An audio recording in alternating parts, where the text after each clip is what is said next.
welcome back to my channel. My name is Phoenix Urbina and I am a certified life coach. Today we're going to be talking about how to look at your experiences from a different perspective in order to have more success in your life.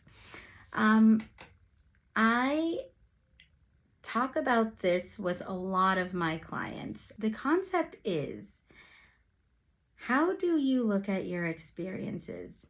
When you go through something, when you meet a person, when something happens to you, how do you look at that experience? I was talking to a client this week who is separating from her spouse because of infidelity for the second time. And the first time, that's when she came to me.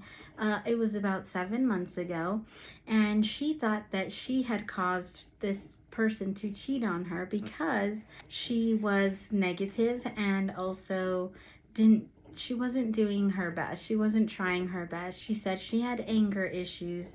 She was negative. She stomped all over her spouse's dreams whenever he had told her he had an idea. And so she recognized that in herself.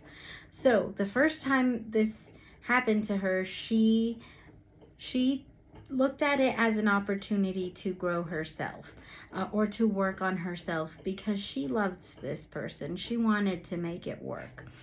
The second time it happened, she was telling me about it, and she didn't seem as devastated as what I expected, honestly. She didn't have the reaction that I thought she would have.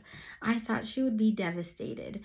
And so when she told me, I was like in shock. I was like, oh, what? And so we talked about it, and I asked her, what are you thinking? What are you feeling? And she said, I don't feel as bad this time because I know I was the best me that I could be. I did everything that I thought would hold on to a man. I was extra these past 7 months, and I've been so enlightened and living my best life, being positive, supporting my partner, and it just wasn't enough. So I know that this was not my fault, which it never was to begin with, but this time she really acknowledged that. She said, I'm just sad that I wasted all these years. When we were talking, I told her, these years were not a waste.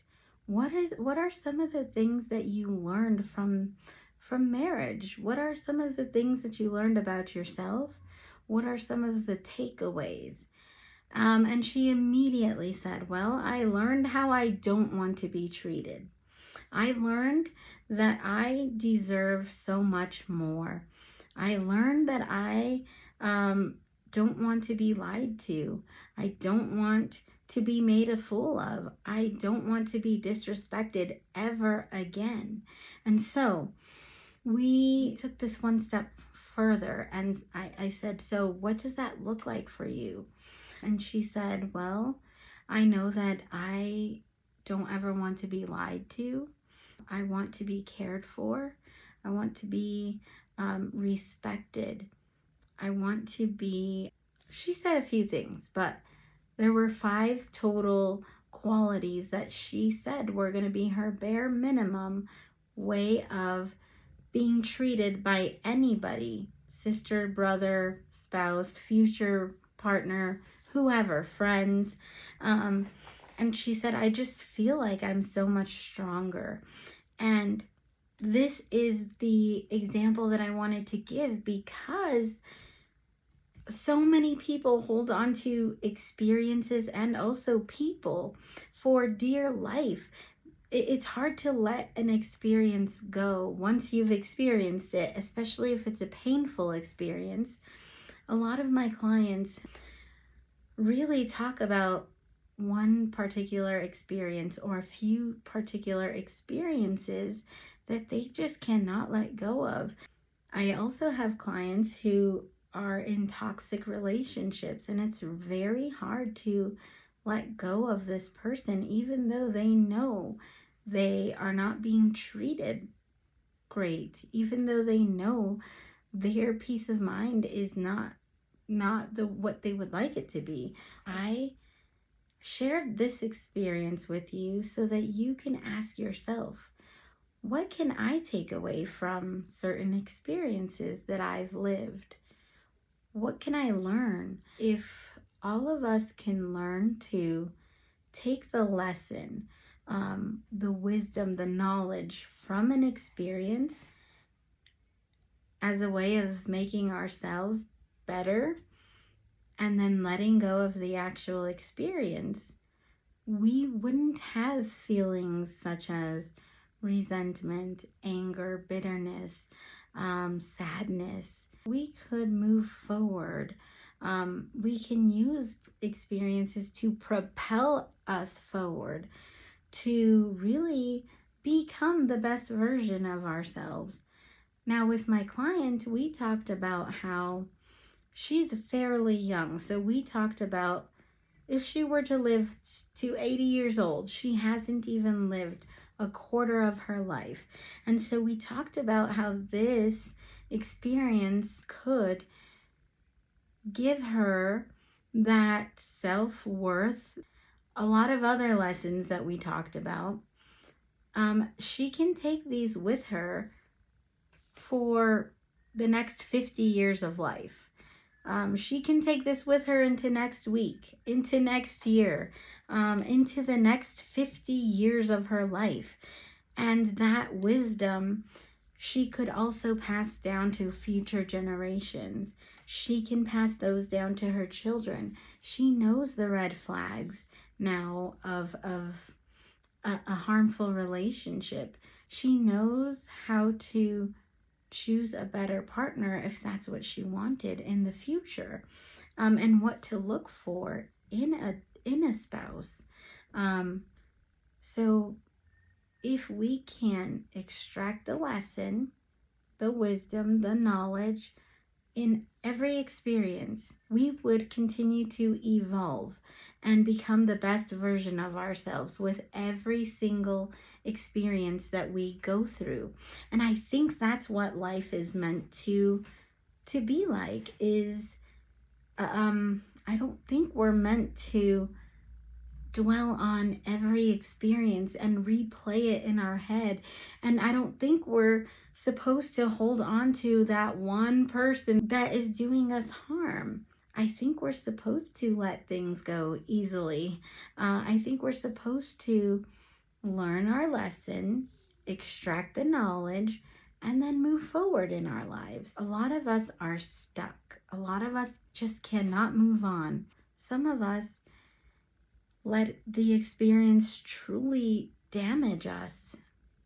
For example, another one of my clients really got hurt in a relationship. And so because somebody, again with the infidelities, because somebody cheated on her, she is so closed off. She can't move forward. She's become depressed, lonely, sad. That experience that she went through totally changed her in a negative light. She gave all of her power to that experience. Her relationships cannot move forward because she can't open herself up, because she doesn't trust anybody. And that's because she replays this experience in her mind every single day. And though that is very real and very valid, I don't want to invalidate anybody who is deeply hurt by an experience. But when we can learn to grow from an experience, when we can learn to disassociate ourselves and realize, it's not a me problem, it's a you problem. That doesn't mean that we're unlovable. That doesn't mean that we're unworthy of love or that we should never trust again. That's a them problem. I'm constantly telling my clients, that sounds like a them problem and not a you problem. Sometimes we take other people's treatment toward us so personal, and we take experiences so personal. And they are personal. But when we can extract the lesson, the wisdom, the knowledge, and move forward, when we can learn to let people go and take that person's presence in our life as a lesson, what did they teach us? And how can we use that to better ourselves in the future? That's where we evolve. That's when we can all evolve as humans. And so that's my perspective. And if you want to begin to learn how to let go of people and also experiences, take time every night or once a week to reflect on your experiences and ask yourself, how did this experience help me? What information can I take from this experience? What lesson can I learn from this person? Why was this person in my life? What can I take with me into the future? What can I share with my children? How has this changed me for the good? And how can I evolve from this? These are questions that you can ask yourself, and meditate on the response. And I promise this will change your life. It totally has changed my life, and I see it being effective in other people's lives as well. So I hope that you benefited from this video. If you did, and if you liked it, be sure to give me a thumbs up, as that really helps my channel. And if you haven't already subscribed to my channel, you can subscribe and hit the notification bell so that you can know when my new content comes out. Thank you so much for watching, and I will see you in the next one.